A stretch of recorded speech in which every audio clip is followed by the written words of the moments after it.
semua. Kita kembali berjumpa dalam kebaktian anak-anak online pada pagi hari ini. Kalian siap untuk beribadah bersama-sama? Baiklah, yuk kita bersatu hati di dalam doa untuk memulai ibadah pagi ini. Mari berdoa. Ya Tuhan, sungguh kami bersyukur kami dapat kembali untuk memuji Tuhan. Kami dapat kembali memberikan persembahan bagi Tuhan. Terlebih kami akan mendengarkan cerita firman Tuhan. Kami berdoa Tuhan memberkati kebaktian pagi ini. Tuhan boleh melawat, mengurapi, memberkati kami semua. Satu pun tidak akan Engkau lewatkan. Terpujilah namamu Tuhan. Dalam nama Tuhan Yesus kami berdoa. Haleluya. Amin. Nah, pagi yang indah ini kita akan menyapa Tuhan. Kita bernyanyi bersama-sama dengan penuh semangat.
Adik-adik, kita sudah memuji nama Tuhan dan tiba waktunya untuk kita memberikan persembahan bagi Tuhan.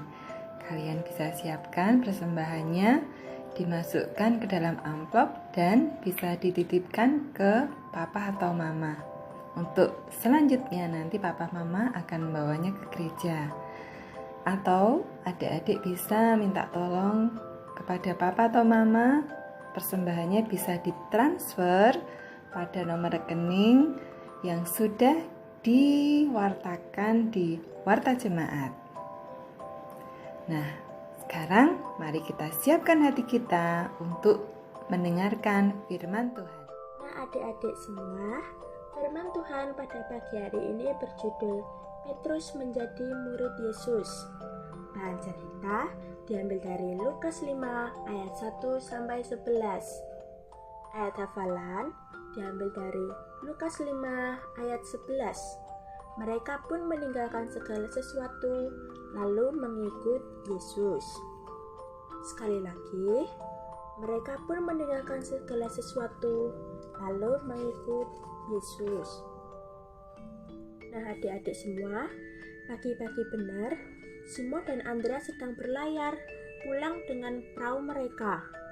Muka mereka kelihatan sangat capai dan agak muram. Sepanjang malam, mereka tidak menangkap apapun. Seekor ikan pun tidak masuk ke dalam jala mereka. Setibanya di pantai, Simon dan Andreas keluar dari perahu dan mengikat pada tiang sehingga tidak terbawa ombak ke laut.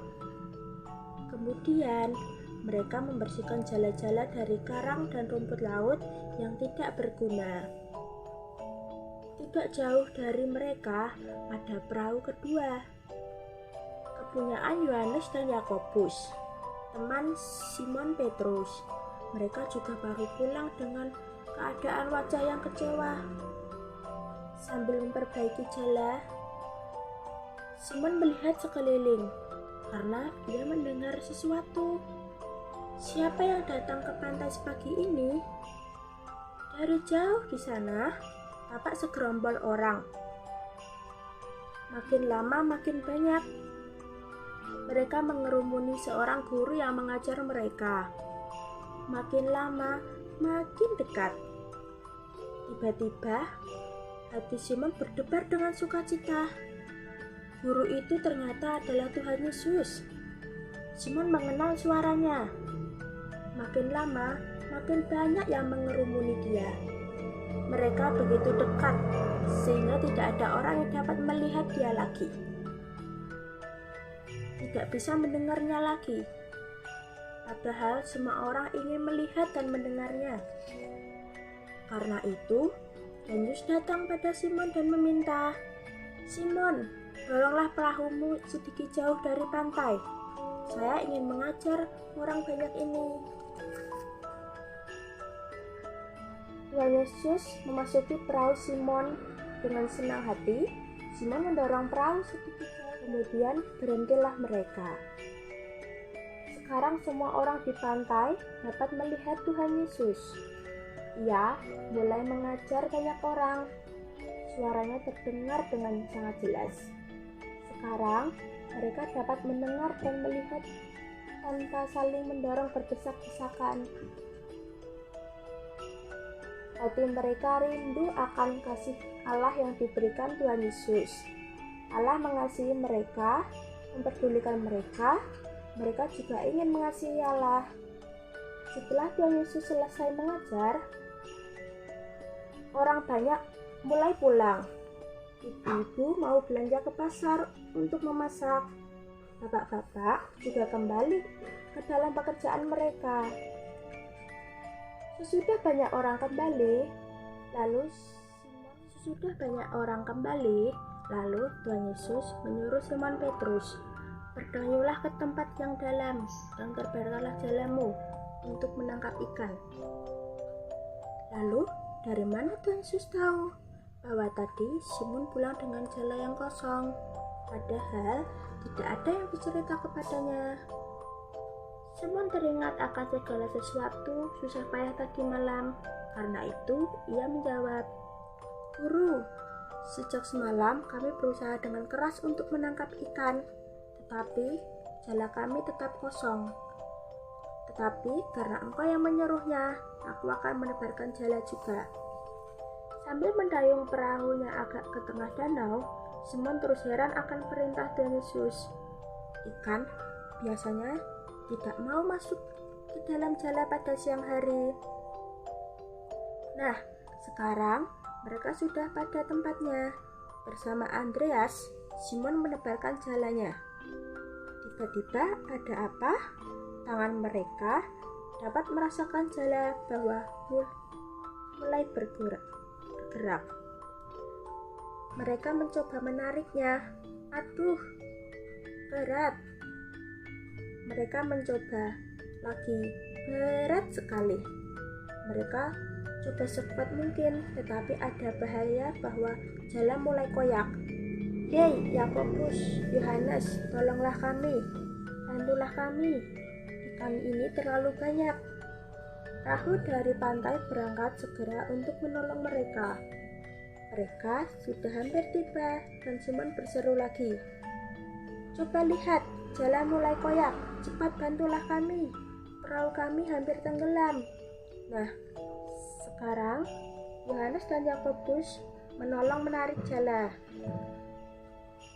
Sebagian ikan masuk ke dalam perahu mereka. Meskipun demikian, dua-duanya begitu penuh. Belum pernah terjadi sesuatu penangkapan seperti itu. Mereka heran sekali. Simon Petrus memandang Tuhan Yesus. Betapa ajaib bahwa Dia yang berkuasa, yang datang dari surga, mau masuk ke dalam perahu seorang nelayan seperti Simon Petrus. Ia memandang Tuhan Yesus dengan luar biasa dan tanpa dosa. Simon Petrus jatuh pada kaki Tuhan Yesus dan mengaku, "Ya Tuhan, pergilah daripadaku, aku ini seorang yang berdosa." Tetapi Tuhan Yesus, Ia sudah memanggilnya dengan namanya. Ia mengasihi Simon Petrus, orang berdosa itu. Ia dapat mengampuni dosanya. Karena itu, Tuhan Yesus menjawab, "Jangan takut. Mulai dari sekarang, engkau akan menjala orang." Maksud Tuhan Yesus ialah, "Petrus, tinggalkanlah perahumu dan ikan-ikan ini. Aku akan menjadikan kamu muridku. Aku akan memberikan pekerjaan baru kepadamu." Mendengar kata-kata Tuhan Yesus, hati Simon Petrus sangat gembira. Perahu yang ditambatkan Simon ditinggalkannya dan di dalam hatinya ia berjanji, "Tuhan, mulai hari ini aku akan mengikut Engkau. Kemanapun Engkau pergi, aku akan selalu mengikutmu. Meskipun keluargaku dan kampung halamanku, juga pekerjaanku harus kutinggalkan." Sesudah membawa pulang ikan-ikan hasil tangkapan mereka dan mengaturnya bersama keluarga, Simon Petrus kembali untuk mengikut panggilan Yesus. Tetapi syukur, ia tidak dipanggil seorang diri. Saudaranya, Andreas dan dua teman yang lain menolong mereka juga dipanggil. Nama mereka Yohanes dan Yakobus. Pada hari itu, mereka berempat menjadi murid Yesus dan mengikut Yesus kemana ia pergi. Nah adik-adik, kasih Tuhan Yesus mengubah Simon Petrus. Apa yang menjadi baru dalam hidupnya? Simon Petrus merasa dirinya seorang yang kuat dan sanggup. Semua yang telah melihat kasih dan kuasa Tuhan Yesus mengerti bahwa ia seorang berdosa dan tidak layak bergaul dengan Tuhan Yesus. Tetapi Tuhan Yesus memanggilnya untuk menjadi muridnya. Nah adik-adik, sekian firman Tuhan pada pagi hari ini. Tuhan Yesus Adik-adik, kita sudah memuji Tuhan, sudah mendengarkan firman Tuhan, dan kita pun sudah memberikan persembahan bagi Tuhan. Tiba waktunya untuk kita berpisah, tapi kita akan ketemu lagi minggu depan. Nah, sebelum kita berpisah, mari kita berdoa terlebih dahulu. Tuhan Yesus, kami bersyukur ibadah pagi ini berjalan dengan lancar. Kami sudah menerima firman Tuhan. Biarlah firman Tuhan dapat menjadi berkat di dalam kehidupan kami, menjadi terang di dalam setiap langkah kami. Kami berdoa untuk anak-anak-Mu semua, kiranya Tuhan memberkati mereka, melindungi mereka, sampai hari Minggu depan kami akan kembali beribadah bersama-sama. Terima kasih Tuhan Yesus. Di dalam nama Tuhan Yesus kami berdoa. Haleluya. Amin. Nah, kita akan berpisah. Sampai ketemu lagi minggu depan. Tuhan Yesus memberkati kalian semua.